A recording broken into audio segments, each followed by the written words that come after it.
Hey, AP World History students. I'm Miss Ziegler, the Time Machine teacher, and this is 5 weeks before the exam. So we're continuing the countdown this week with period 3 in our amazing review, A Race to a 5. Here we go. A quick overview of period 3 shows us that this is a time called the Middle Ages or the Dark Ages.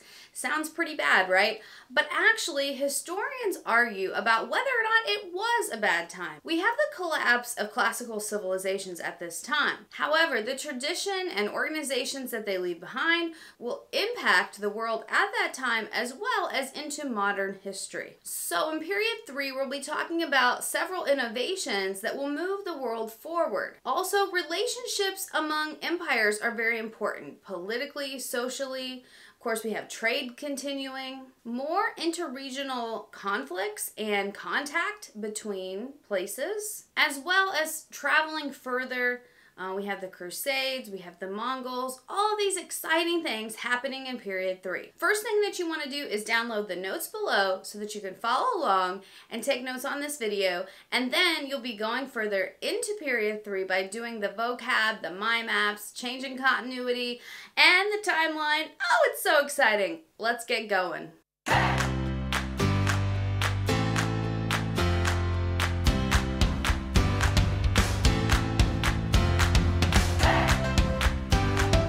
So let's start with China. There are 3 dynasties during this time frame. The first one is the Sui dynasty. This dynasty is known for its porcelain production as well as spreading the Buddhist religion. They were also ran by a very progressive leader. Then we have the Tang dynasty. This is one of the best of all the Chinese dynasties. They are known for an expansive military and for continuing the Silk Road, making it bigger and better. They had awesome architecture and silk production during this time. They were also accomplished philosophers and had great transportation. Unfortunately, they were overthrown when warlords took over the Silk Road. The Song dynasty came next. They had amazing technological advances in iron making, gunpowder, and the compass. They were also known for their printmaking and Neo-Confucianism. During the Song dynasty, Neo-Confucianism is a big hit. It's another syncretic religion that combines some of Taoism as well as Buddhism with the Confucian way of thinking. During the Tang dynasty, there were many leaders who agreed with the Buddhist way of thinking, but they also wanted to keep native traditions alive. And that's why they ended up combining them. Neo-Confucianism was so popular that it will eventually spread to all of the territories that China takes over through the tributary system, such as Japan, Korea, and Vietnam. Remember, the Chinese class system was made up of merchants, craftsmen, landlords, and peasants. And in Asian societies, they were always a little bit hesitant about trusting the merchants, and so the division of classes was very important. This is where foot binding comes in. Foot binding also plays a role in the Song dynasty. This is where it was considered more special and more important to have your feet broken and made tiny. Basically, they bind the feet so that the foot cannot grow. And it was considered something that the upper class did to make their daughters beautiful. Oftentimes, when you were looking for someone to marry, gentlemen, you looked for a woman who had her feet bound. That was considered sexy at the time. Now, what's really interesting about this is that it was super painful, and women really didn't benefit from it because oftentimes the feet were so small that they were not able to walk very well and had to use a cane. It really was limiting to women who had their feet bound. Eventually, lower class people are going to want to do this to their daughters as well to try to elevate them in society more. However, if you worked in the agricultural fields, you wouldn't be able to do this because it makes it very difficult to walk. It will ensure a subordinate position for a woman because it's very painful to walk in her later years, as well as separation between upper and middle class. There were several who were opposed of it throughout the years, but it doesn't start to die down until around the 18th century and eventually goes away in the 20th century. Let's talk for a minute about the tributary system. The tributary system was a tax system set up so that China would be more willing to trade with those around her. Basically, the smaller countries were having to pay China a tribute or a tax, and they would get the privilege of being culturally and economically under China's umbrella. The tax was paid to the foreign dynasty, being China, and respect was also given to that dynasty. The tributary system was a way of maintaining military dominance over a region without actually having to go to war. So one example of this is in Korea. Even though China was not in direct control over Korea, because of the tributary system, they did have power over Korea and its people. Because China was symbolically powerful, Korea submitted to their culture and customs. Also politically, China was very well managed, and so smaller countries that they had power over, such as Korea, took on the civil service exams as a part of their government. Confucianism was also blended into the local governments and local values. Chinese language also spread within the tributary system. Basically, because of the tributary system, China becomes like a sphere of influence over Korea, Japan, and Vietnam. During Period 3, China also expands its trade through the building of the Grand Canal to enable better transport of food and products. The Grand Canal connects North and South China. Port cities thrived because of this canal. It still plays a role even today. So let's talk for a minute how Japan and China are related. So Japan is made up of 4 islands, and in the early years it was a very decentralized nation, and they stayed very isolated from China. They also had a very strong cultural identity and tried to stay away from other cultures coming in on theirs. However, as we see, because of the tributary system, they will eventually start to accept some Confucian and Buddhist ideas, eventually combining it with their main spiritual tradition, Shintoism, which is a mixture of Japan's natural gods and Buddhism together. So another syncretic religion. There are 3 main periods in Japanese history in the post-classical era.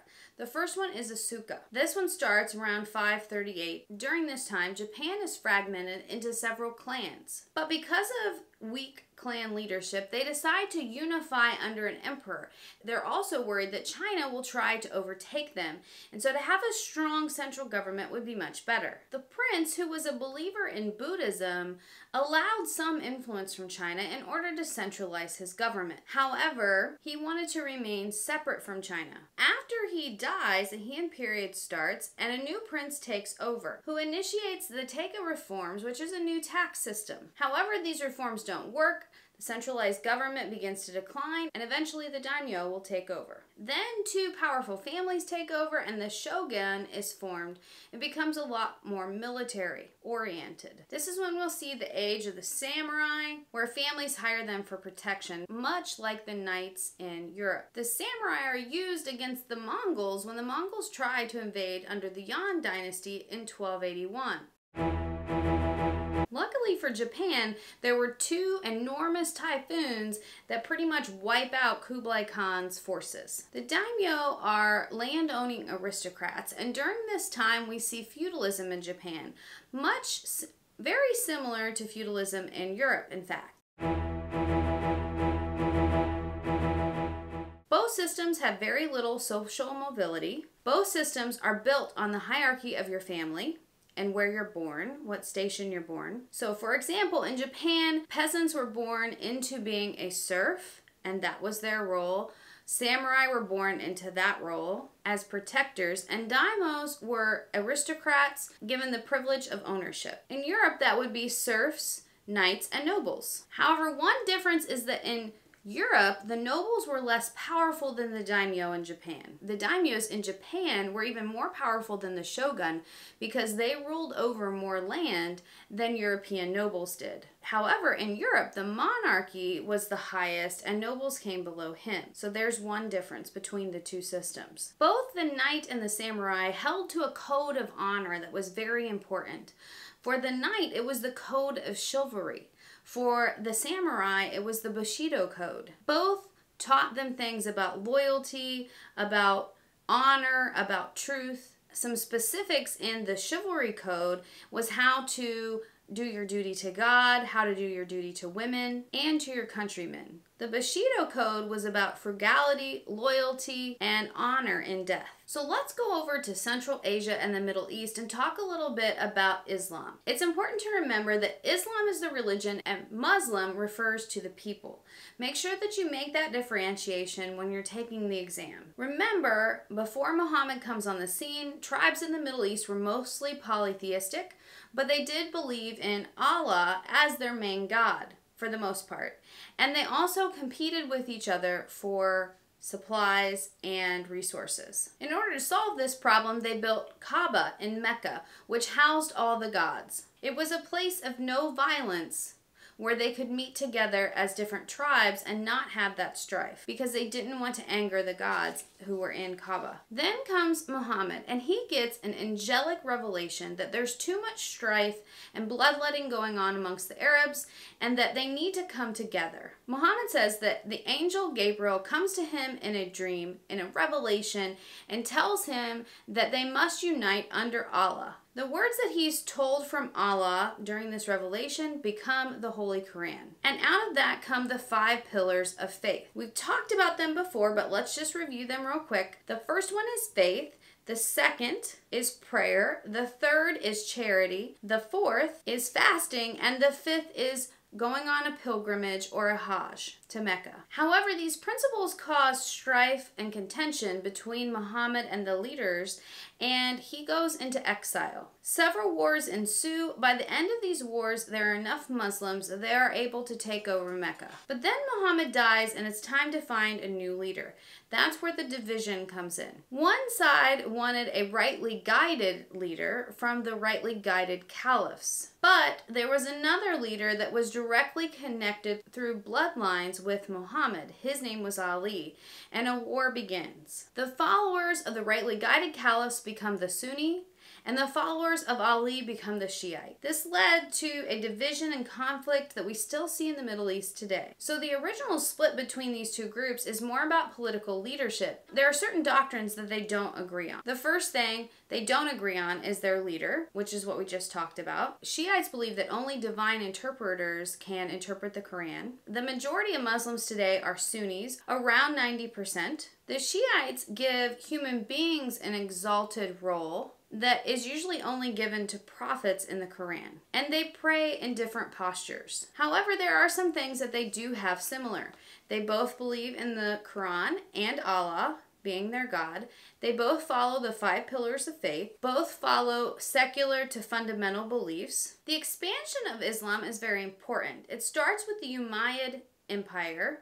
They are Sunni. Their capital is Damascus. Eventually, they will fall to the Abbasids, who are Shiite. Their capital is Baghdad. Both caliphs stretch their control from the Middle East to northern Africa. They also will incorporate large groups of ethnic and other religious groups into their empires. They establish a tradition of tolerance, allowing these local groups to rule themselves. However, these people will also be second-class citizens and known as people of the book. Because they're not citizens, they can't serve in the army, so they have to pay a tax to pay for someone else serving for them. So they did have some religious tolerance to Christians and Jews as long as they paid this tax. The trans-Saharan trade route also plays a role in the spread of Islam. As we know, trade routes spread religions.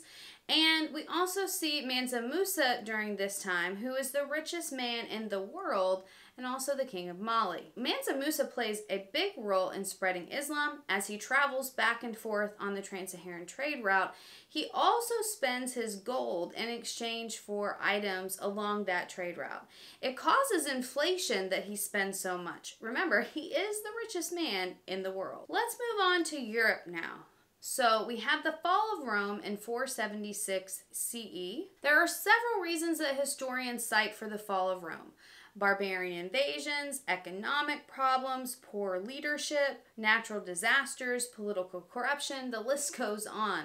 It's just intense. But in 476 CE is when Rome completely falls because of tribal invasions from the north And now Europe is no longer a centralized government. We'll also see the Roman Catholic Church split in 1054 CE, which is the Great Schism, and it splits between the West and the East. We see that the East is still thriving, most likely because they were very close to trade routes. But in the West, Europe is very fragmented. Charlemagne tries to unite Europe under the Holy Roman Empire and revive what used to be Rome. The Holy Roman Empire starts in 843 and doesn't end until 1806 with the Napoleonic Wars. It's basically a group of small city-states all rolled over by one kingdom. At the beginning of the Middle Ages, you also have to remember that people mostly stayed in their little area. They didn't venture out much. This is also when feudalism is going on, and in feudalism, the king gives land to the nobles are the aristocrats, and they hire the knights for protection, and the serfs work the land. Everyone's born into their status, much like what we talked about when we were comparing it to Japanese feudalism. In 1095, we see the Crusades, and this changes things a little bit because now people are starting to leave, specifically the knights who are going off to fight these wars. The reason these crusades start are because the Muslims are going into the Holy Land and restricting Christian access. And this was not okay with the Pope. The Pope actually calls for people to go and fight, specifically men, and if they go and fight, they will be forgiven of all of their sins. So that's a pretty good deal. You can go and do whatever you want. You can take riches and spoils of war, protect the Holy Land, and God will forgive all of your sins. There were several crusades, some lost by the Christians, some won by the Christians, but in the end, the big difference that it made is that they saw an outside world other than their own, and they start to want that outside world. They want the spices, they want the fabrics, they want the products that are coming from this new land. Also during this time, we have what's called the 3-field rotation system, and that's where if you have 3 different fields, you let one rest for a season so that the ground rejuvenates itself. This causes less need for peasants, and so more and more peasants start to migrate to the cities, making the cities more crowded. That will be important later when we talk about the Black Death. But we're not quite there yet because first we have to talk about the Mongols. The story of the Mongols starts out with Genghis Khan. Genghis Khan is an interesting character.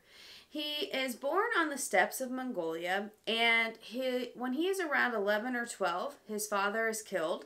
And at that time, if there was no one in the clan or a brother of his father that wanted to marry his mother, then her and the family were put out of the clan. And that's what happened to them. And they're alone on the steppe trying to survive, and that's how Genghis Khan grows up. It makes him really tough and hardened, but it also helps him become the leader that he eventually will be. They're pastoralists who migrate around with their animals in herds. Generally, in the Mongol society, women had more rights and they were given more responsibilities. All Mongols, male and female, were expected to know how to ride a horse and to ride a horse very well. So as I said, at a young age, Genghis Khan learned the hardships of life, and he starts uniting the Mongols under himself. And eventually, in 1210, is when he will start his conquest. Sometimes he and his men were so brutal that they would wipe out an entire town or village after defeating the army. And news of this spread, and so when the Mongols were coming your way, you tended to surrender before getting wiped out. They were also very strong riders, and so they had different battle strategies that helped them with their technique of winning, and they were great with a bow. As they conquered parts of China and Persia, they used Chinese and Persian weapons against cities by putting them under siege and using portable towers and catapults to attack the city. Genghis Khan also created a Pony Express type message system that would keep his large, expansive empire in contact with each other. He may have been strong and fierce when he was getting territory, but he ruled differently. Under his rule, it was called Pax Mongolia, or Peaceful Mongolia. He practiced religious tolerance throughout the empire. He also made the Silk Road much safer once his armies didn't have to fight anymore. Once he was done with his conquest, his empire spread from China all the way over towards Europe and down into the Middle East. After Genghis Khan's death, his sons and grandsons take over. That's when we see the Yuan dynasty in China, when Kublai Khan goes in and starts that dynasty. It will be the first time that the Chinese have ever been ruled by outsiders. Led by one of his grandsons, an army called the Golden Horde takes over Kiev, Russia. This really freaks Europe out because this is the first time that any Christian civilization has been taken over by the Mongols. Another thing the Mongols did was to work through local leaders in the area, and that's how they ended up ruling Russia, by working through local princes that were already leaders there. The invasion helped Russian leaders improve their military and centralize leadership in the region. So during this time, there is a great transfer of knowledge. Under the Mongols, we see the Silk Road getting safer. They built bridges. They spread new methods of printing to Europe, as well as gunpowder, and they advance in astronomy. Also, the ideas that are transferred is that there's greater respect for artisans and merchants, as well as more religious tolerance. During the Crusade, we also see the transfer of technology and ideas. Technology such as chemistry, medicine used to reduce pain, algebra, and new weaponry. New ideas such as Islamic and Christian beliefs spread, as well as Arabic numerals and games like chess. With the Yuan dynasty, Kublai Khan rebuilds the capital that the Mongols had destroyed when they took it over. That was nice of him. He also instituted a policy of religious tolerance. With these reforms and protection from the Mongolian army, most Chinese liked his rule. He brought prosperity to China from the outside. This is when Marco Polo will visit. Despite this, though, they will eventually lose their power because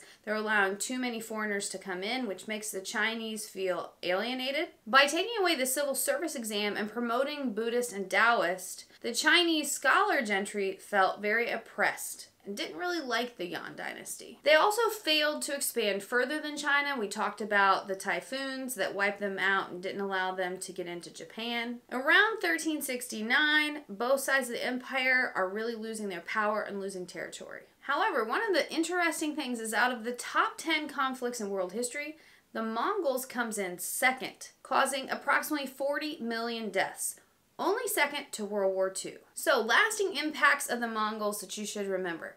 Their empire stretched further than the Roman Empire. They revitalized interregional trade during Pax Mongolia. Mongol women lived more independent lives and were skilled writers. They were also given more rights than most societies. Mongol fighting techniques led to the end of knights wearing the armor that they did because they couldn't move around as well as the Mongols, and they couldn't keep up with the Mongols due to that heaviness. The era of walled cities in Europe came to an end because they also could not withstand the Mongol siege. And last but not least, their conquest spreads a flea that caused the Black Death. That's right, ladies and gentlemen. We know that the Black Death is caused by the Mongols. It comes from that area into Europe and Southeast Asia. The Black Death is a horrible plague that ends up killing around 50 million people in Europe. That's like if every single person in Houston died 21 times. That's a lot of people. The Black Death was devastating. It causes huge demographic changes. Remember, before the Black Death, everything went along the lines with feudalism, and serfs fell into line. They accepted the place that they were born in. Now, they can question it a little bit because there aren't enough of them left to really do what is required of them to do. So they can ask for more rights. And it basically ends the system of feudalism. Also, it spreads more because of how crowded the cities are. People don't understand germs at this time, and they're not really sure how this is spreading. In Europe, they're very dirty. They don't take baths a lot, maybe once a month. That doesn't help matters. They also live with their animals, which spreads this even more. All these demographic change will lead to more merchants and more artisans and more urbanization. Finally, we have the Gunpowder Empires. There are 3 of these empires that are entitled the Gunpowder Empires, mostly because they use gunpowder from China for conquering and leadership purposes. The first is the Ottoman Empire. It starts in 1301 and goes until 1922. The Ottoman Empire is also known as the Turkish Empire, and it is Islamic. It stretches from modern-day Iraq to northern Africa. It encompasses several groups of people. To maintain centralization, they were governed by sultans, and they used kidnapped children that they made into a corps called the Janissary Corps. The sultan had multiple wives and could therefore produce multiple heirs. Because of their ability to maintain a strong central government, they will last a very long time. Then we have the Safavid Empire, which goes from 1501 to 1722. This is a group of several Muslim religious groups that are going to be in the Persian territory. They practice Shiite Islam. Under their rule, they really suppress religious minorities, but they do have very good economic trade. The Safavid Empire is the reason that we have Shiite rule in Iran and Iraq today. Then we have the Mughal Empire from 1526 to 1748. The Mughals are Muslim as well, and they rule northern India. Their ruler comes from the descendants of Genghis Khan, and his name is Babur. Akbar the Great, which is a descendant of Babur, later takes over, and he tries to unite northern India under a new religion, where he merges Islam, Hinduism, and Christianity together into one religion. He rules with a centralized government. His empire will start to decline when his grandson takes over, because his grandson is not fond of the new religion and starts to undermine it. Eventually, rebellions lead to what is similar to a civil war. During this time in Mesoamerica, we also have the Aztecs and the Mayans, as well as the Inca. These groups are mostly farming communities.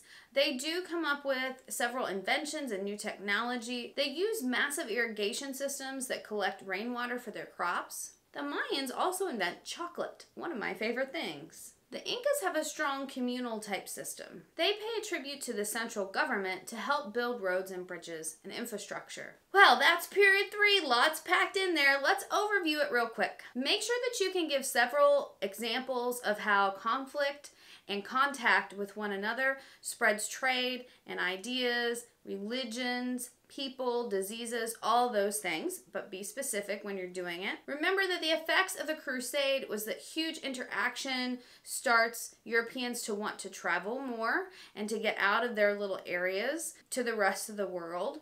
And it causes a need and more of a desire or a demand for products. It also causes some conflicts within the Catholic Church that will become relevant later. And the Mongols built a huge empire which has a devastating impact as far as death toll goes, but then later becomes very peaceful and also is the reason for the Black Death. The Black Death then causes huge demographic changes, which brings an end to feudalism. Bum, bum, bum. Make sure that you have downloaded the notes in the description so that you're ready to complete the rest of the amazing review Race to a 5.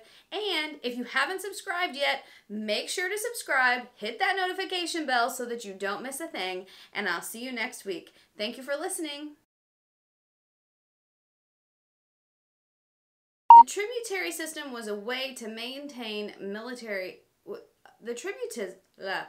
Also, politically, Chilina, oh my gosh.